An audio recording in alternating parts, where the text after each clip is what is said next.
So why is transmission interfered with? You mentioned this, you summarised this beautifully earlier, and you said it's adaptation to external stress. And I think that is actually what Simon King puts as his definition of health: the ability of the body to resist external stress. Okay, this is going to lead me into the next portion. We're going to talk about the stress response. So I'm just going to come over here, a blue and a red. I'll do it in green. Right, so we all did physiology in uni, neurophysiology. What we're going to do now, this is going to be our core theme for the weekend. So I'm going to draw a brain, and this can be the spinal cord here. Okay, so when we experience stress in our external environment, this is an interactive, by the way, so I'm welcoming any suggestions. How do we perceive stress? What sensors, how does our brain perceive stress in our external environment? What ways can we perceive stress? Okay, so give me 3 there, which is great. So we've got, I'll use a blue for this, so all of them. Physically, yeah, physically we can have stress. What part of the nervous system is that going to hit? Okay, I'm going to draw it down here. Okay, so let's say someone punches you, okay, and the nervous system feels that. Where's that going? What tract is that going up? Yeah, nociceptive fibers. Okay, what else you said?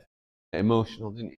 Okay, this is also linked in with memory. What other ways can we perceive stress? Chemical stress, okay. So how can we perceive chemical stress? Yeah, so we can list stuff like medication. That's got to come into the body. We can taste it. What else? Think prehistoric. What's the number 1 priority we talked about? We said was survival, right?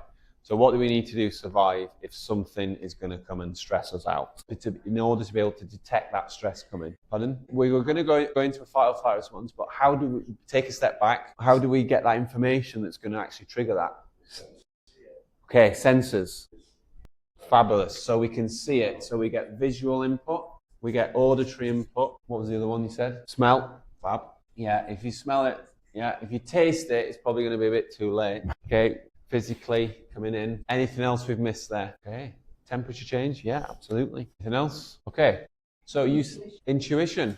Oh, okay, we're going a little bit more ethereally. Memory though and experience. Yeah, that's a step we talk about on the advanced. But good, it's there. So if we visually, if we smell it, if we taste it, if we hear it, if we've got a memory or there's emotion triggered, if there's intuition, if we physically feel it, or if we notice a temperature change, it will set off a response in the brain, which we commonly speak to as a fight or flight. Now, which part of the brain is affected when all that information goes in here? Before we get to the brain stem, limbic system.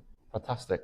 So we've got limbic system, and then that triggers which gland? Just the gland. What regulates this? Begins with a H, hypothalamus. Now that then triggers your fight or flight, okay? So we've got 2 sides to the autonomic nervous system in here. So I'll put ANS, okay? What's the side called with fight or flight? Sympathetics. So I'll put sympathetic here in red. And the other side is called? Nice, good, parasympathetic, put that in green. So when we've got that sympathetic nervous system, and it kicks off and it says, right, I see something that's going to stress me out. It goes to the limbic system, hypothalamus, sympathetics. And then the sympathetics is going to send signal down the brain stem, and it's going to kick off a cascade in what gland? Someone mentioned earlier, yeah, the adrenal glands. Okay, so the adrenal glands. And what do they release? Adrenaline. What was the other one? Cortisol and noradrenaline. Okay, so now we're getting somewhere. This chemical reaction then is going to cause the sympathetic nervous system to go ping. Now this is a key concept. It's either all on or it's not. So when this is triggered and it goes down here, we get all of the nervous system in the sympathetics to fire up. And it all fires together, all of it. Can anybody remember what level the sympathetic nerve fibers come out of the spine called? This is going to be key. This is going to be key. Any guesses? Okay, so what levels are you going to go for? It is a sympathetic chain. Okay, you're correct, but give me a level. Where does it start? We're going back to a physiology class here, aren't we? Is it? That's right, don't speak too loud. Right at the top, T1.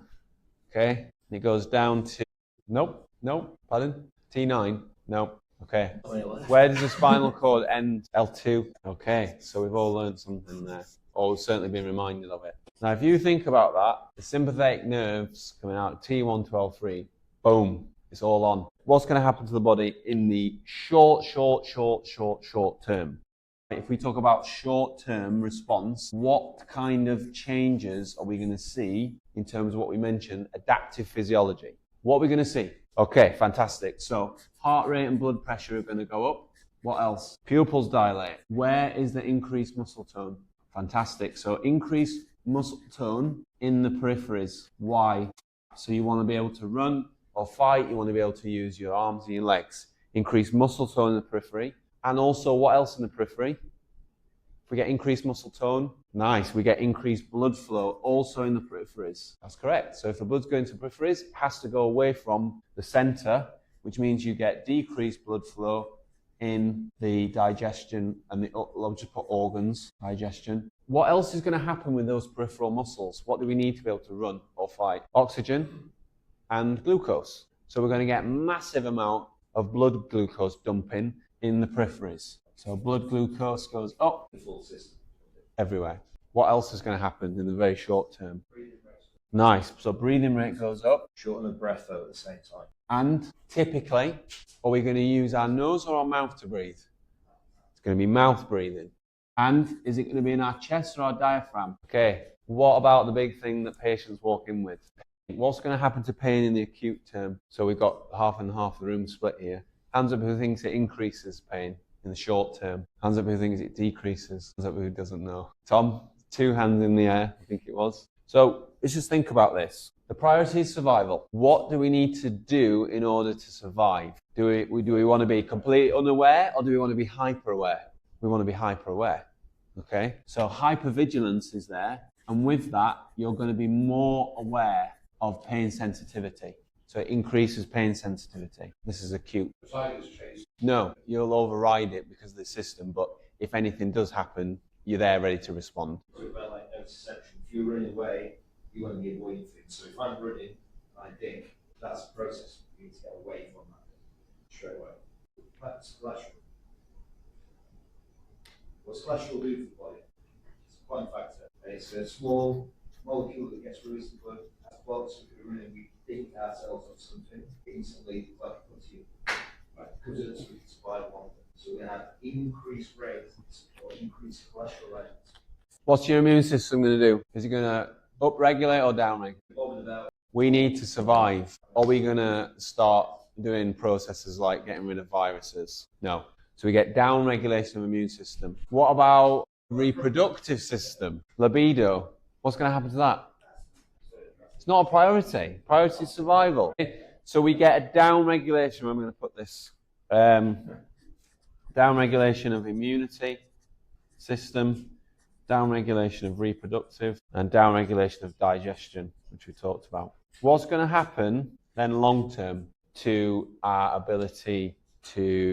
We've got hypervigilance. What's going to happen long term? What's that going to turn into? Yeah, what's that going to... Symptoms is going to people... Okay, so yeah, great. Not sleeping. So we've got anxiety. Nice. So we've got anxiety, poor sleep. What about concentration, focus? Okay, very distracted, can't focus, irritable. A lot of doctors will group that together and say you've got brain fog or ADHD or, put that in there, brain fog. Okay, long term, what's going to happen to blood glucose? Diabetes, type 2. Okay, we're going to get long-term chronic hypertension.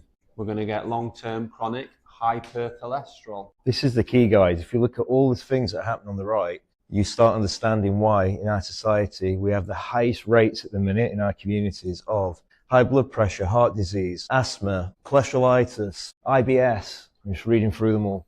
You see where we're going with this? Maybe we haven't got an epidemic of ill health. Maybe we've got an epidemic of sympathetic dominance in people. And if we take that viewpoint of we are not treating these things, and each one of these things is only a symptom of sympathetic dominance, we take a step back, then all the complicated cases that you have that come in, where all your mates are saying, she's got this and this and this and this, become simple. Because we're actually going, all right, well, let's not treat these things. Let's get this person out of sympathetic dominance. And then so slowly, the brain can reallocate resources and start working towards health. The big one for us, we said, the most people walk in with back pain, right?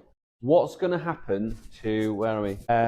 Muscle tone in the peripheries. If that occurs long term, what is that going to manifest itself as? You've got high muscle tone in the peripheries. Okay, so posture is going to change. Typically, what's going to happen? Be asymmetries or imbalances. Okay, most of the time it's going to be forwards. Okay, what's going to happen to the actual muscles? The high muscle tone for a long time. Fatigue, 100% they're going to fatigue. And then eventually, what do we see at the end of like a football game or a rugby game where they've gone too far?